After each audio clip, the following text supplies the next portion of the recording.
Greetings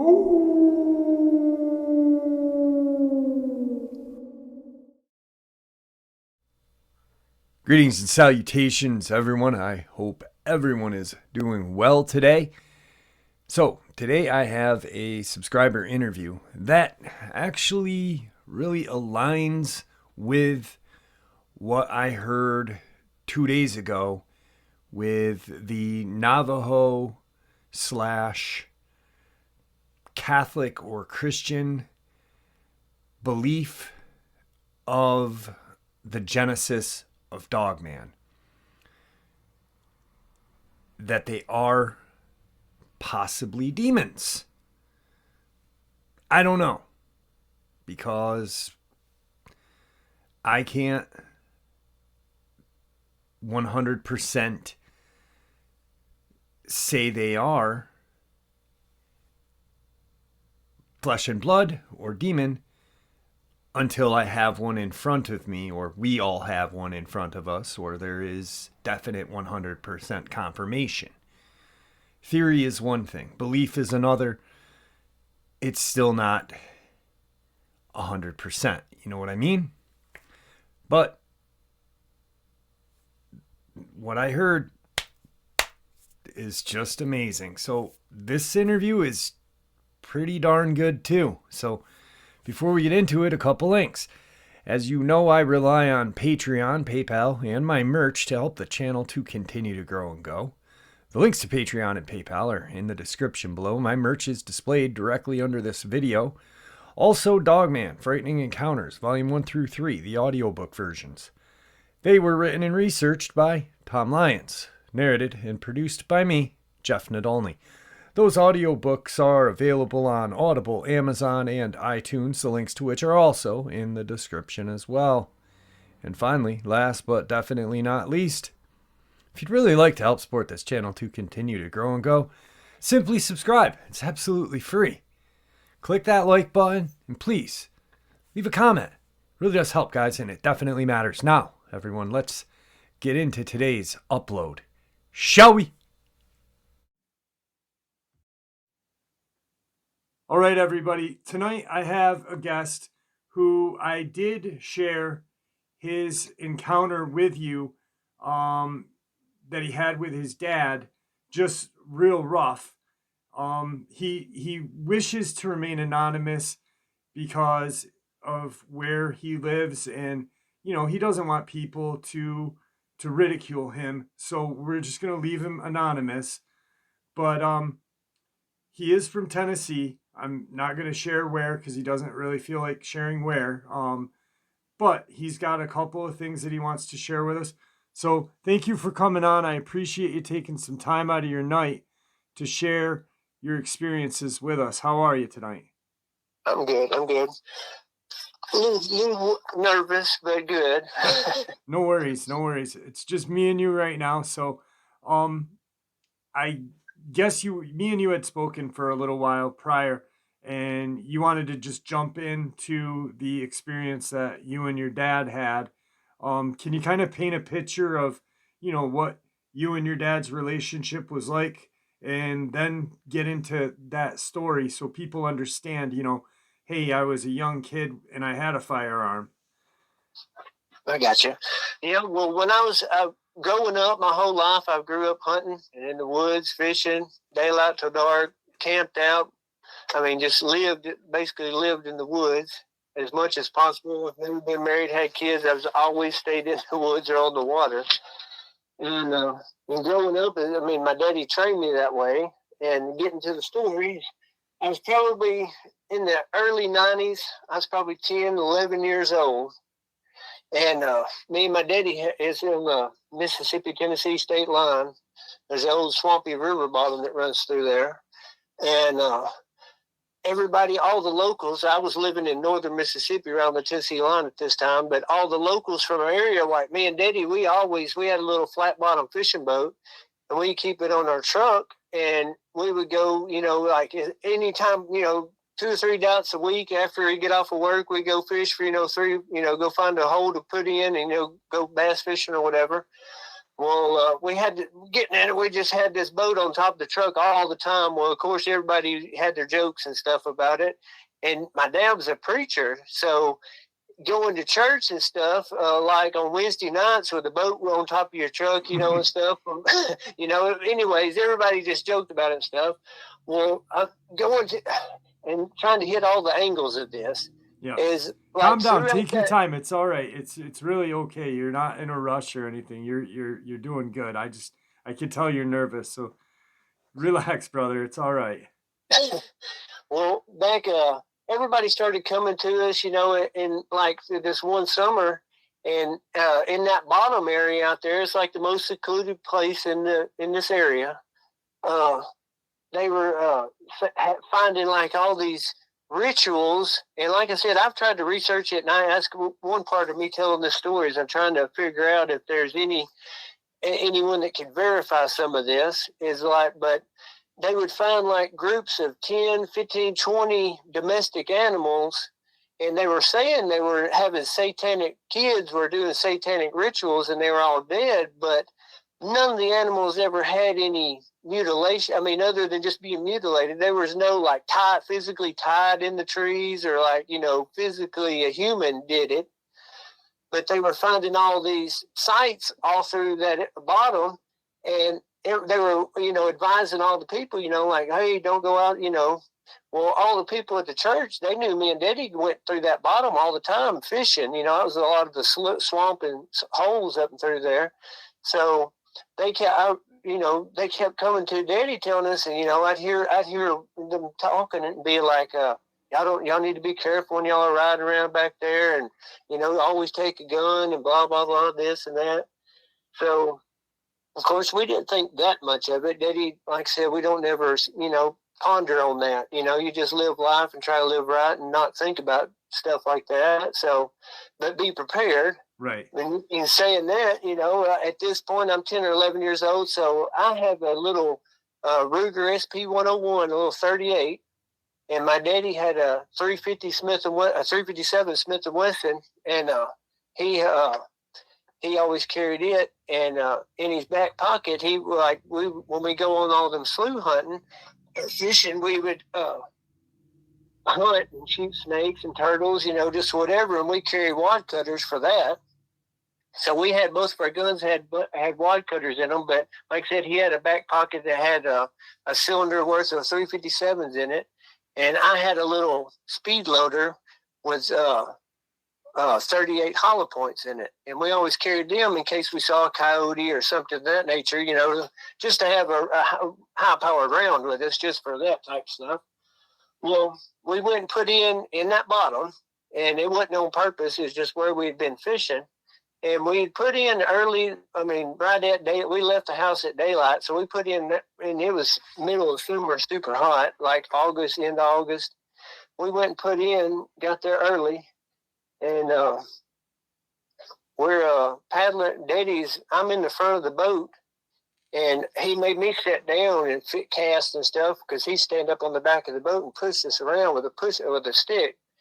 And like I said, whenever we go do stuff like that, like we wouldn't be out there making tons of noise and stuff. We were slipping around trying to snake hunt and fish, multitasking. So we get back off through there. I say it was a couple of hours, and I remember it just being really quiet. And, a lot of times on hot summer days, there's no wind. It's just real, real still. And I remember, I just remember noticing that it was just quiet, and we were fishing along through there, and we started hearing this. It sounded to me like me and Daddy talked about then. It sounded like ducks splashing the water up on them. You know how they ruffle with their wings in the water and soak themselves, like cleaning their feathers off. Yeah. It kind of sounded like that. We both, that's what we thought it was, and. But Daddy, of course, us, we wanted to at least see them, or see what it was, so not just going straight after it, but and telling the story. He was pushing us, but he was pushing us towards it. And like we're fishing and fishing and fishing. And then, the closer we get, Daddy's like, it's time to put your fishing rod down, which he didn't have to say that, it was just, about when we got that close to it, just, we both kind of put our fishing rods down, and easing up through there. And like in that swamp, it's like got buckbrush all in it. It's like 3 or 4 foot tall off of the water. And you're going around these little paths and stuff, and getting in all these little open slough areas and fishing. So I was sitting in the bottom boat looking back up at him because I'm all stuck off in that buckbrush and I can't see, because he's cutting across all them little paths and going straight through the brush, straight towards it. So he's easing us through there. So like I said, I'm looking at him mostly, reading his actions, and waiting until we get close enough to, to start trying to see it. And I'll never forget. I'm looking forward to trying to see, if I can see through the stuff, and stuff. And then I'll look back at him because I know he can see a lot better. And I'm just going back and forth. And the noise had quit. And I looked at Daddy, like when the noise quit, pretty much I thought that it might have caught it, saw us or spooked it, or something like it, and most of the time he'd get mad if I scared something off that we could shoot, or something. So my first reaction was just like, oh crap. And I just looked back up at him like real quick, like, oh, like I didn't do nothing. And he looked, the look on his face was just like, he was still, he just was dead still. And he was just staring off, and I knew he saw something. And in saying that, I knew it wasn't, it was just so, it wasn't if it had been something that we could have shot at or something, he wouldn't have just be stuck on it. He'd be, it'd be like motioning or, drawing or doing something. He was just froze. Mm. And I looked back forward, and about the time I looked back forward, all I could see, and like I said, I'm not going to add any to this. All I could physically see from where my position was, like I said, I looked back and I saw my dad's reaction, and I looked back to in front of us, and the brush just about 50 or 70 yards away, the brush, all that buckbrush just started moving. And it wasn't like you couldn't hear a bunch of like limbs breaking. It just started moving, like parting, like something was pushing through it. And you could see like a V wave off of it. And, like I told you the other night when I was talking to you, it wasn't like something struggling in spite, there was no sloshing. It was just, in an instance, the brush started moving and like a V, like that big wave. Yeah. And I looked back up at Daddy, and Daddy had hurried up and gave us a couple of pushes towards it where we could get out of that buckbrush, all the buckbrush, into a little open, better view. And when we busted out that view, I'll never forget, I looked back up at him, and he's just in shock. And and I'm like, what is it? And he had stopped. He just stopped, like we were going gung-ho at this thing, and then he just froze again. And I'm like at this point in time, I'm like mad. I'm like, what the crap? Let's get me close enough, because telling some things about that is like, in my head, I figured it was a wild pig, which was very common to the area, but none of us had ever killed one. And that was one that, we always wanted to. Mm-hmm. And, I didn't think much about it, as far, and Daddy he didn't elaborate on it anymore. And, and we left. Well, I didn't really put all that together until years later, as far as the severity of it. Cause like I said, he played it off and didn't bring it back up. And then years later, throughout life, I started, and I've asked him about it a couple of times, and he always told me that he thought it could have been a black bear, and it could. He said it could have been he said to him what it looked like was a cow, and it looked like the dark figure. What I saw was a dark object, and it was about 3 to 4 foot out of the water. And it was leaning forward, but it's in all that brush. So it ain't like I could see a silhouette. I could just see a dark something, pushing through through that buckbrush. But Daddy said that he could see ears and a long snout. But he said it looked like he said it was either a bear and he kept pushing more towards the bear, but he said it could have been just a cow. But the things that don't make sense about that is if like we was talking, if it was a bear, and this goes back to where I didn't ponder on it that much until later on in life. Like if it would have been a bear or a pig or a cow, like there's no way it could have been sticking 3 or 4 foot out of the water. Right. Because that area where we went up, whenever he was pushing us, we had gotten to about where the animal had taken off from. And in that area, Daddy took that push pole and we was pushing it, and it was 3.5 to 4 foot of water, and it was 3 foot out of the water. Right. And if it was like we were talking, if it was a bear, there or a pig or a cow pushing that way, there would have been some sort of splashing or some sort of something, but it was silent. Exactly. And another thing is like throughout them years, I've chased wild hogs across swamps and shot them. I've realistically saved drowning cows from the Tennessee River down here when it flooded a couple of years back. I mean, I have physically witnessed all of coyotes swimming across the water. I've witnessed everything like that, and this wasn't that. Right.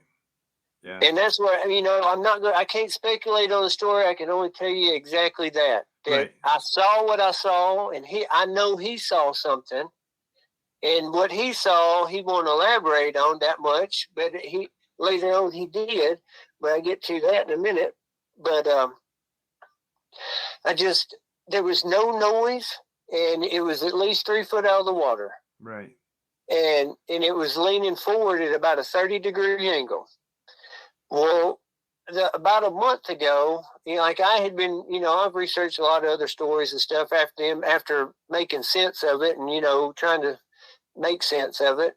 And I went to him about a month ago, and I took him out to eat, and I talked to him. I was like, I want to know what happened that day. And he said, well, Clint, he's like, I can't tell you that. He said, I can't tell you what I think it was, because the way he looks at it is he thinks it's a demon. Right. But he said he went straight back into, it looked like a cow to me. It looked like a cow. And I'm like, no, don't tell me this crap no more. We both know it can't be, there's no way physically. First off, the cow would, there's no way. There was no back to it. There was no splashing.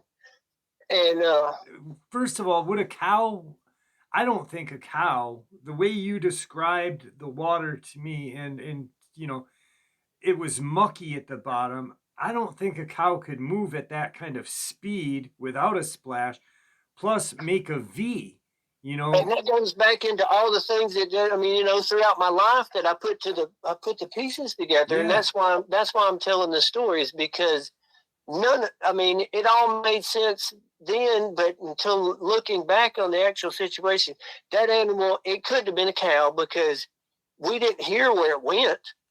It just, all we saw was that when it took off, it was gone. Right. There was no crashing through the woods. There was no splashing.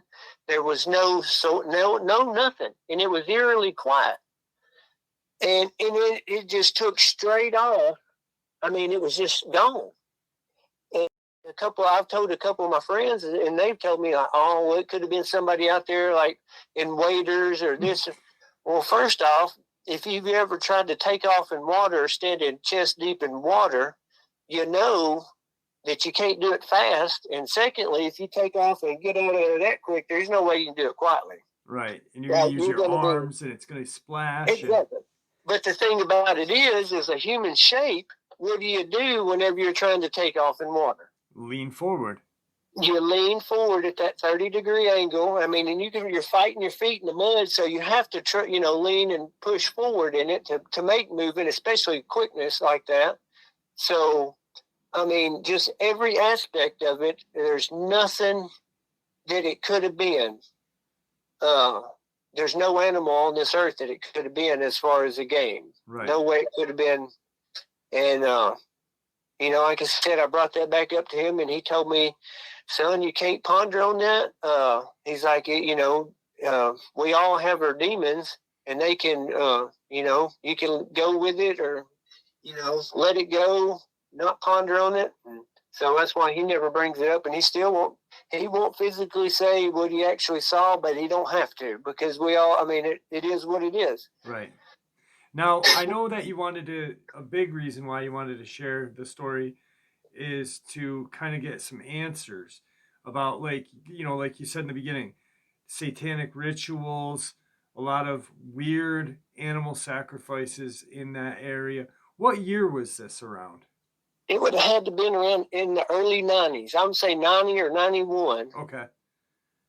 All right. And like I said, it was it happened multiple times. It was all summer long that they had it in the newspaper and stuff. Like I said, I've looked back, so I've tried to do and look back and find anything about it. And I've even asked, knowing people and being local here, I've asked and ain't really got no answers about it. Now, I know you didn't want to share the location, but could you kind of say like north or south or Tennessee, or what would you be comfortable kind of sharing, like a roundabout location? Well, yeah, it was right on the Mississippi-Tennessee state line, right in Hardin County. Okay. In the bottoms, like I said, at that point in time, we had access through the Mississippi side, but we were probably a half a mile south of the Tennessee line. And we fished our way back up towards the Tennessee state line from where we put the boat in. Mm. And that's just which way the swamp come up towards the lake, Yeah.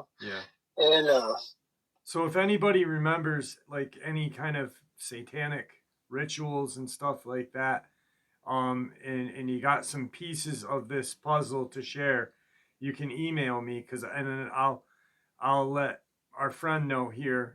That way he just wants answers. This has bothered him for a long time.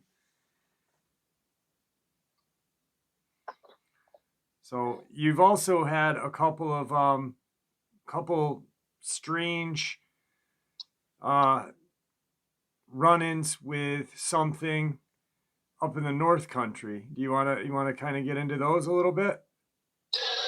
Yeah. Like like I said, I was probably about 10 when that happened. And, that goes to and say it all gets about there's so many ways to look at it, because like the evil is going to present itself into a form that makes sense to you. Yep. And like I said, you hear all these encounters and stuff, all these crazy sightings and stuff. And you honestly think, being like I have been, spend as much time out in the woods and on the water, as far away from anybody as you could ever get. Like I would have run into something crazy, like I said, but that was not verifiable. That was more on my dad's. I was a witness to my dad's vision what he saw on the first time I was with him. But what I saw of it didn't make no sense to me at all. Like we go up in the Northwoods hunting, and it's 61 miles deep into the woods, and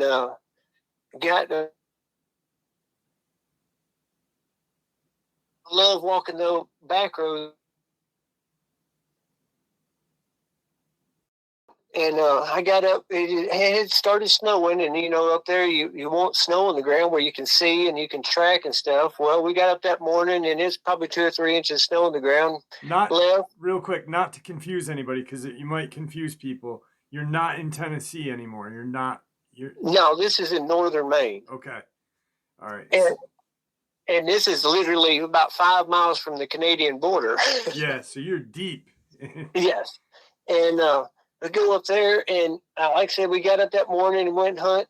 Well, my buddy, when you come out of our little camping where we camp, the road, it come to like a more main road. No traffic really, but that was the main road. And then you could go right or left.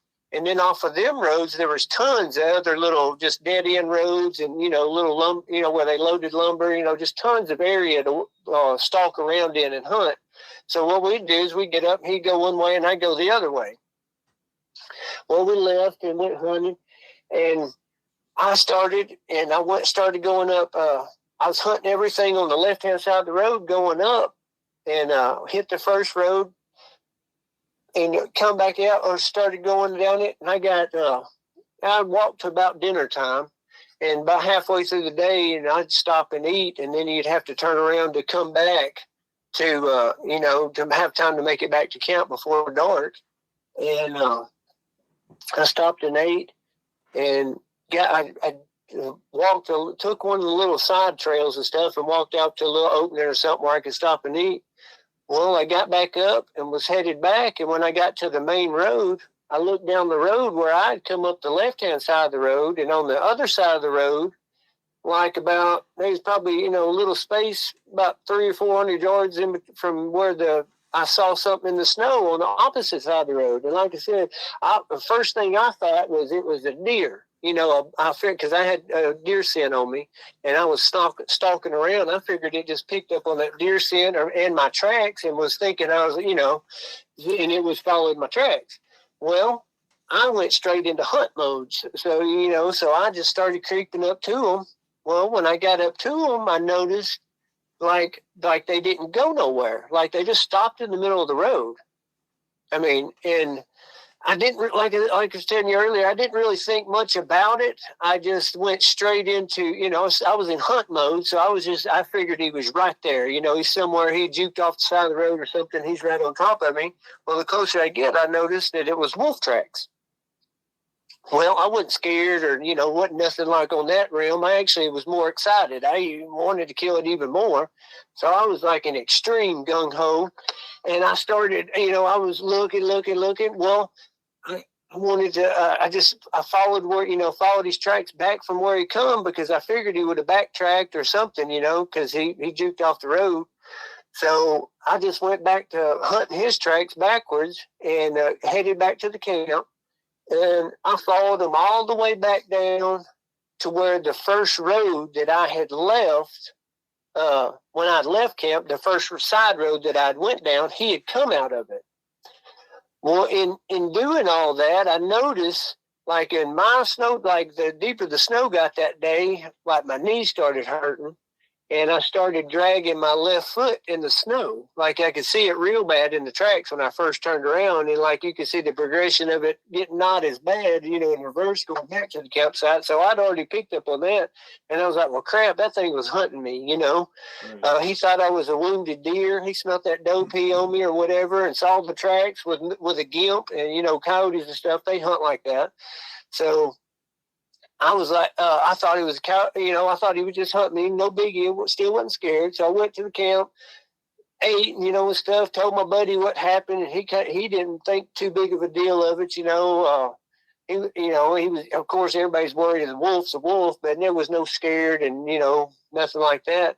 So with all that snow being on the ground, the next day I was like so gung-ho. I wanted to get up early, I wanted more time to spend tracking. So I got up an hour early, an hour before daylight, and left my campsite. Well, it was a bright moon night, and, out in the snow and stuff out in the night with the moon, you can see real good. And I'm walking back up it's probably quarter of a mile, maybe not quite that far, but back to the main road. And I look up and I notice like something real strange in my trail from where we walked back the night before. And it just stuck out. It was like bold. And so I just went straight. You could tell it was some type of tracks. So I start walking up through there, and the closer I get, I'm looking, and it's like a deep trail, like a wide, deep trail.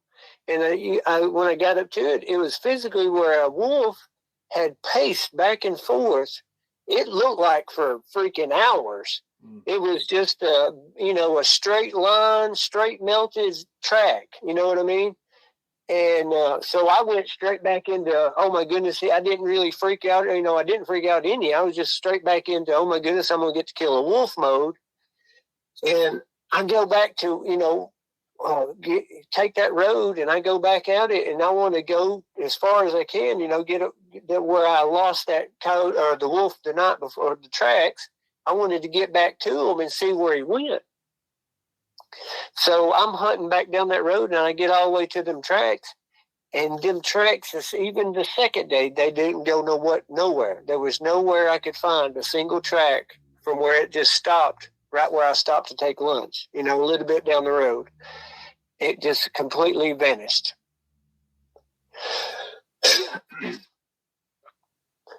So, I mean, the only place for it to have gone, like we said earlier, would have been, it would have had to jump 15 to 20 feet completely sideways to get off the road to not make a track from where it went. Yeah.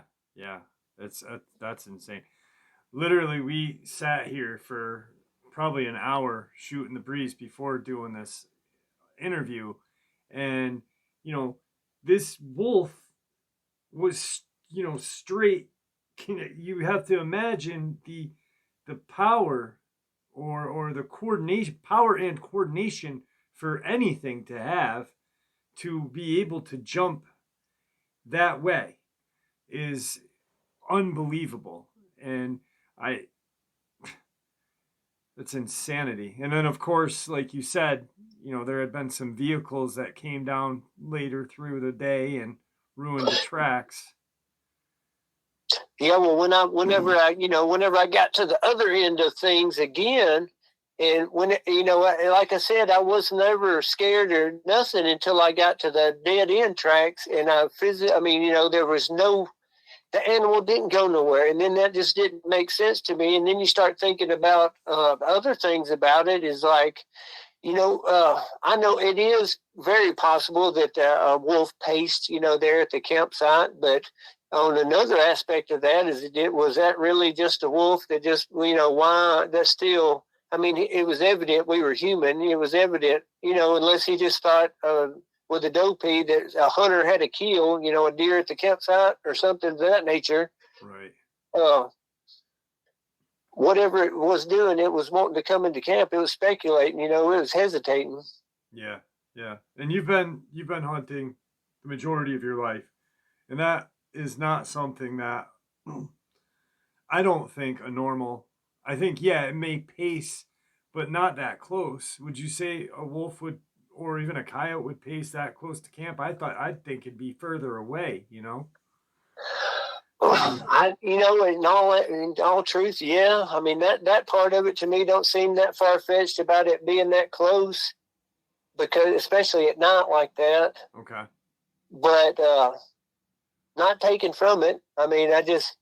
Just making, trying to make sense of it to me. Yeah.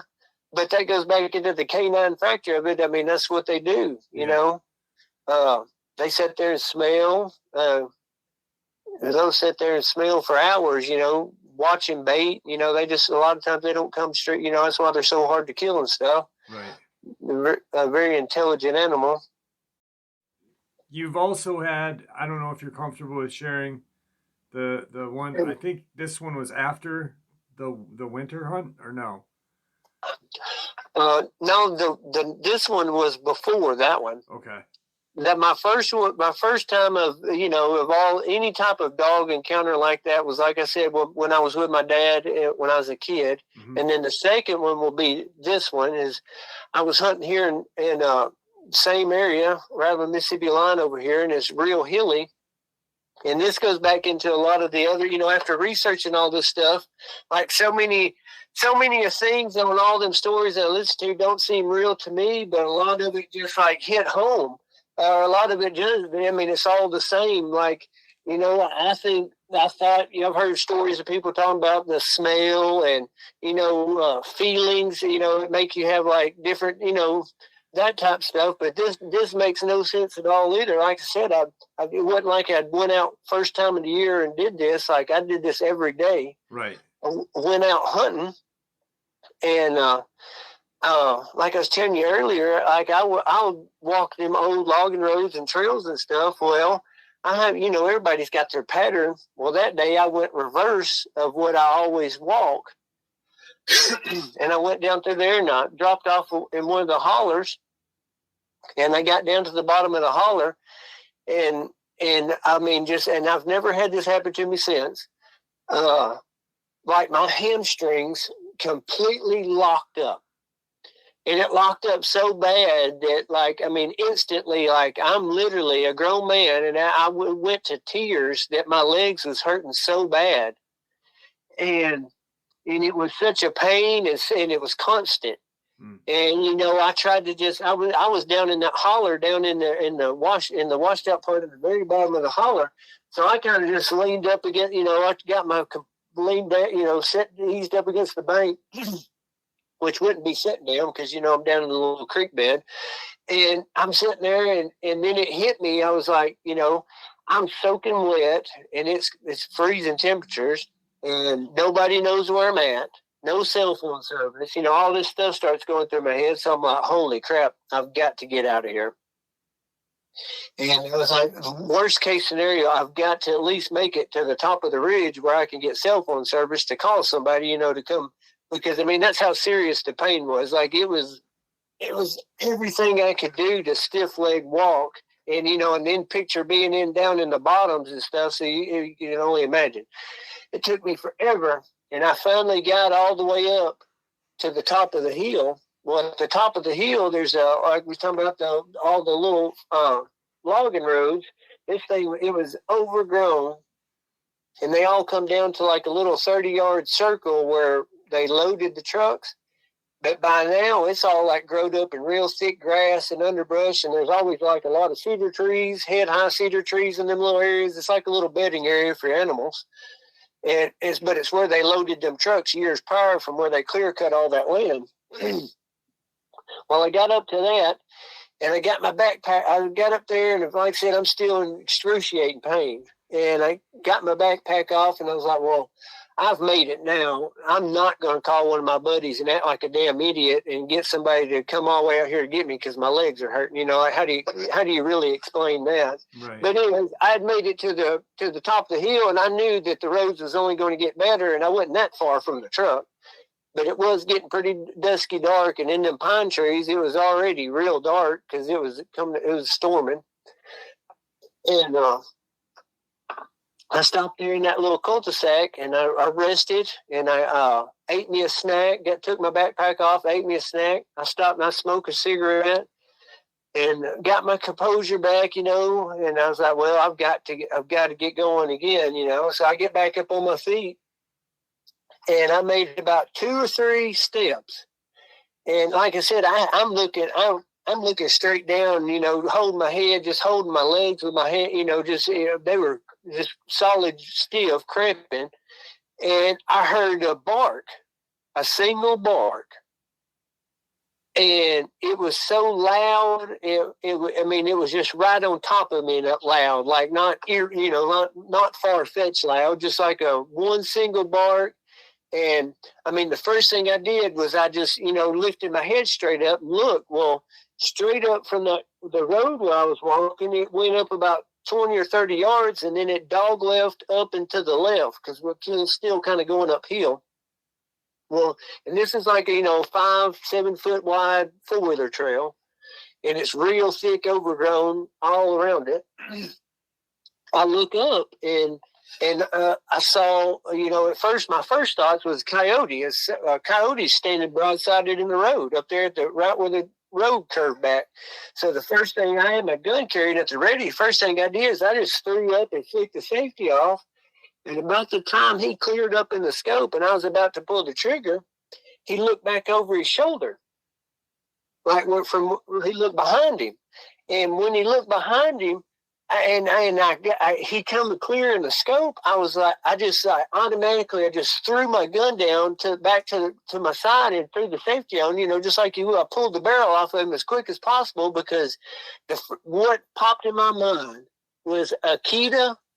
And when he looked back over him, I was like, oh my God, somebody's walking their damn dog. Because like I told you earlier, I've ran into a couple instances out in the woods where somebody's doing something crazy off the wall that never makes sense like that. Right. So the first thing I did was just drop my rifle and flick the safety off. And I look back up, and about the time I look back up, I realize that it's no Akita. And like I showed you in the picture I sent you, I've killed a gray wolf here in the same area. Yeah. So like as quick as I threw on him and I pulled the gun down, as soon as that I made sense, I was like, "Hey, stupid, that's a damn wolf."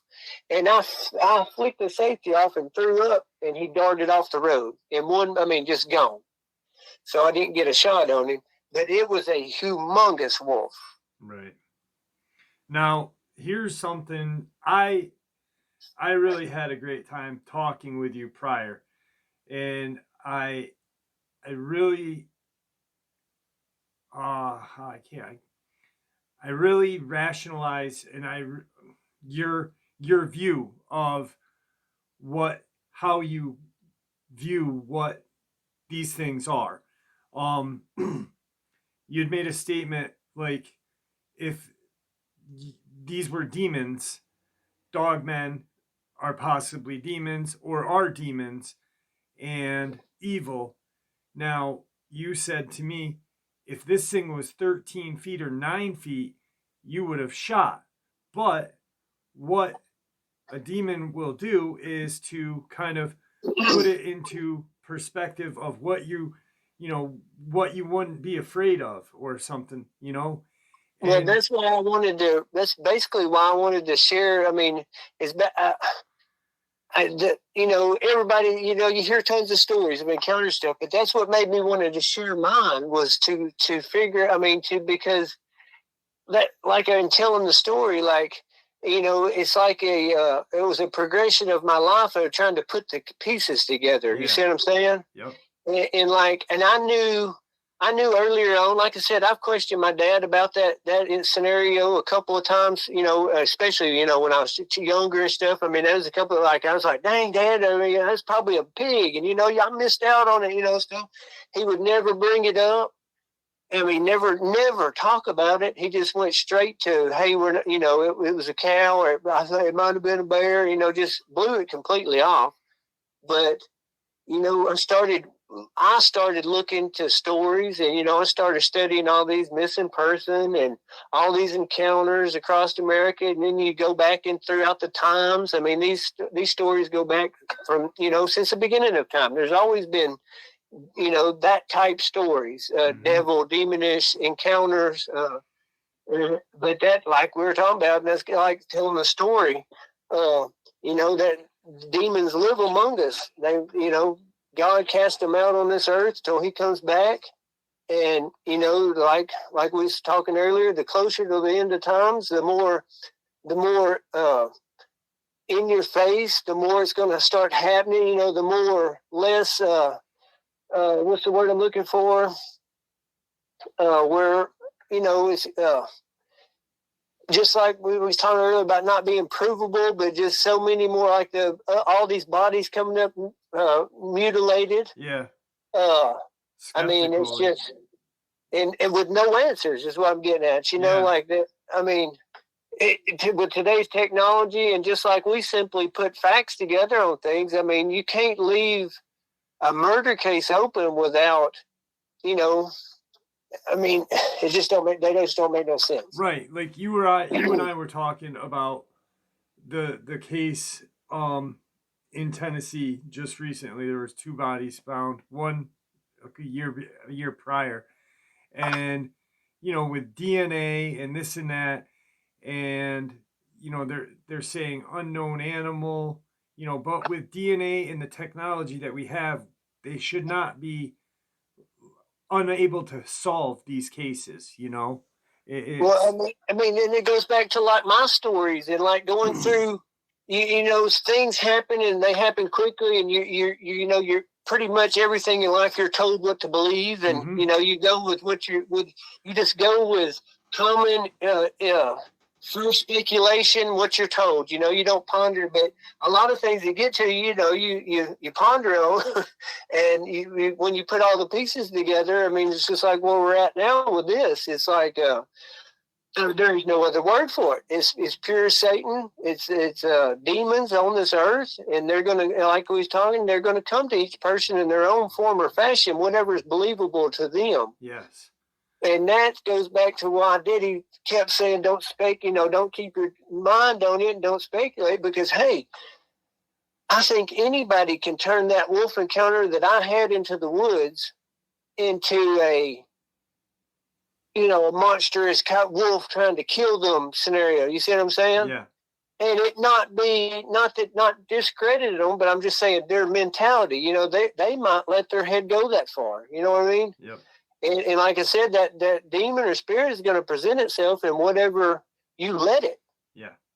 And and that goes back to the human, like we was talking about these all being like ape type, reptile like, wolf type, bird type. It's all, and that goes back from the Egyptians, and since demons have been on this earth, they all project themselves as something special, something different, something that stands out. And that's why I think that you have all these multiple type sightings, and in different, in the different entities. Yeah, whatever we perceive them as. Yes, like in my life, it just happens to be that's wolf type thing. I think is just the most realist, most believable to me thing that it could be without going to far fetched. Right, and it makes a lot of sense because in your email when you reached out to me or through Messenger or whatever, you had said, "Listen, I've shot a wolf. My dad shot a huge wolf in the 70s, and it would make sense that these demons would perceive them or have you show themselves as what you automatically see in the woods all the time, and like you said, that one when it was standing up on that cul-de-sac area in the woods and it looked over its shoulders, there was more with it. It wasn't just by itself. Exactly. Yeah, that's terrifying. I mean, and I really enjoyed, I enjoyed our conversation prior. I've enjoyed having you on. I value everybody's views because I think that's how we can really kind of solve what the heck is going on and kind of get an answer because there's just it's in your face right now. It's in our face, and it's like you said, at the end of times, that's what's going to happen. It's going to get pushed in our faces. And with the attacks in Virginia, I mean, there's not a day that goes by that there's not something coming up. Well, it's going to be more. It's going to be more pronounced evil. Yeah. And so that's why you're getting so many more encounters, and there's so much more, crazy. I think that's why we're starting to see so many more public mutilations. Mm-hmm. I mean, just like the people that was mutilated up here by them. I mean, Lord, the people they had the animals that supposedly did it. And I mean, I know from being a hunter and listening to that type of stuff my whole life. I mean, there's tons of bear cases, tons of even up north wolf and coyote cases where people have really gotten killed by these animals. But they have on their scenarios, they went as far as to find which bear did it via their teeth pattern. Yeah. Their bite marks and all this. But yet these cops down here with the dogs in hand, with DNA and all this testing, they're still saying, hey, it was canine. Yeah. They're not saying, hey, it was these dogs. Yeah, they're being very broad with it. And you're right. You're absolutely right. Because in Colorado, the woman who had gotten bit by a bear, they actually did there was a bite wound on her, and it was a bear wound, you know, but there was other wounds on her as well. But they matched those teeth marks to that bear, and that then they euthanized that bear. It's not, with the amount of technology that we have nowadays, it's not hard. And to leave us wondering all the time what the heck is going on is real not right at all. It's very, very not cool for the local government, state and federal, to do that, especially when they could just say, they don't even have to even say anything. They could just leave it quiet.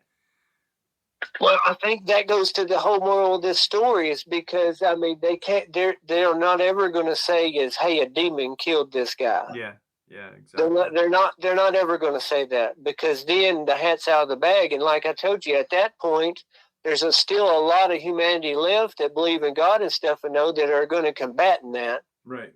Which will be a losing agenda for that. That would be the end. So he wants to turn everybody on earth. So it's just like, it's a progression. It's just going to get more in your face. It's going to get worse and worse and worse. And absolutely. Well, my friend, we're coming up on time. Do me a favor, don't hang up after I end the interview. Is there anything that you'd like to say to the audience before we end the interview? No, I believe that's it. I just wanted to, tell what I appreciate you coming on, and honestly, it's been a great couple of hours just shooting the breeze with you. So thank you. What an amazing interview. I love interviews, and I love meeting new people. I love learning things from new people. So I hope you guys did too. And, I'm looking forward to, I really honestly hate talking about something prior to not being able to share it. You know what I mean? But I don't want to share everything that I know or I was told, because here, I'll tell you the exact reason.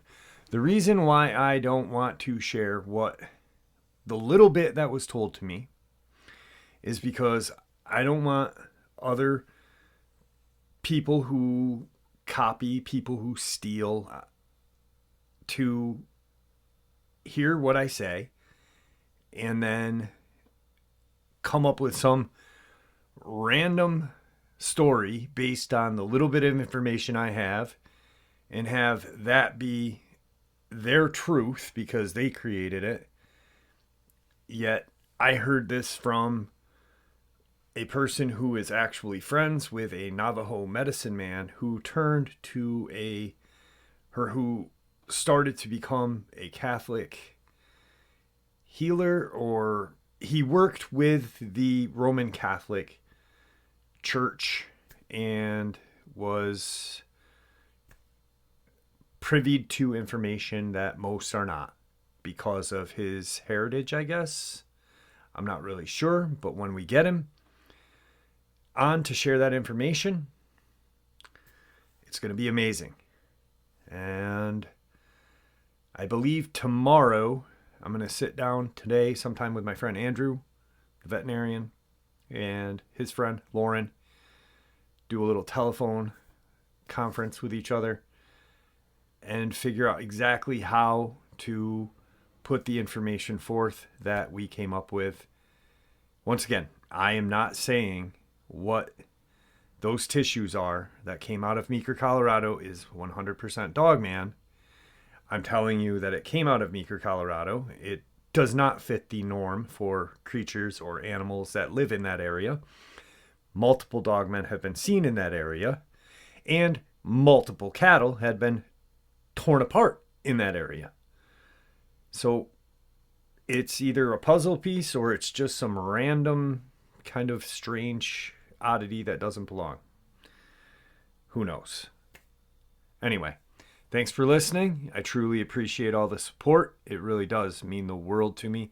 I cannot believe how far we have come. And we are just going to keep moving further into the truth. And with that, my friends, stay safe. May the Great Spirit watch over us all, and may He guide us down that path that we call life.